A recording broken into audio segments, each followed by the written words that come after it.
Hello students, good morning, welcome to the class. So, one topic is left in our previous class, so we will do the topic today. How communities have conserved and protected wildlife in India. So, there are many communities in the forest areas or in many regions of India.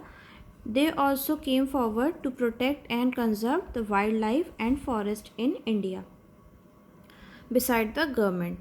First point, in Sariska Tiger Reserve in Rajasthan, people fought against the mining activities which was doing havoc with the forest reserves. So in Sariska Tiger Reserve in Rajasthan, people came forward and fight against the mining activities which was doing disaster with the forest reserves. Likewise, the residents of about 5 villages in Rajasthan without taking the government help are themselves declared 1200 hectares of land as a Bhairodev Dakar Samchuri. By making their own rules and regulations, they do not allow hunting there and protecting the wildlife against any outside encroachment. So the residents, the people of about 5 villages in Rajasthan themselves create own rules and regulations and create a protective environment for the wildlife and the forest. Now see the third point. Some people, especially the tribal people, regard many trees sacred and do not allow anybody to cut these trees. So many of the people in cities also treat trees as a sacred trees, and they perform various type of religious things also there, like mahua tree, kadamba tree, tamarind tree, mango, peepal, banyan, etc. Likewise, these animals like certain animals like monkey, langur, black bug, chinkara, nilgai, peacock are held sacred and are not harmed by anybody.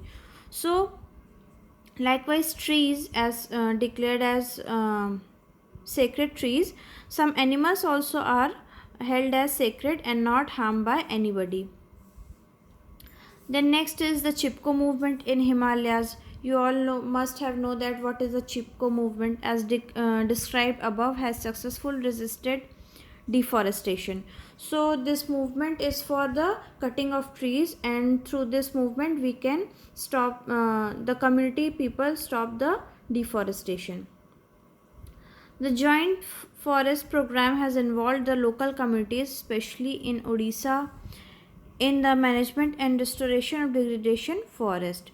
So there are some forest program also which were held in the local communities in Odisha and help in the degradation of forest.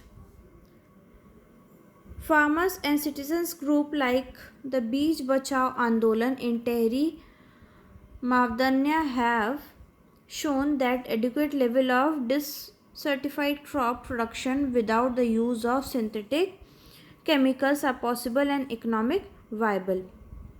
So there is a Beej Bachao Andolan also held among the people for the use of removal of the use of ban of the use of chemical fertilizers, and instead of that we can use the manures as a fertilizers, eco-friendly fertilizers. Concluding with, except only those economic and development activities, there are people centric, economic and friendly and economically rewarding. So we have completed now our chapter, and we will do the question and answer now. We will do question and answer in our tomorrow class.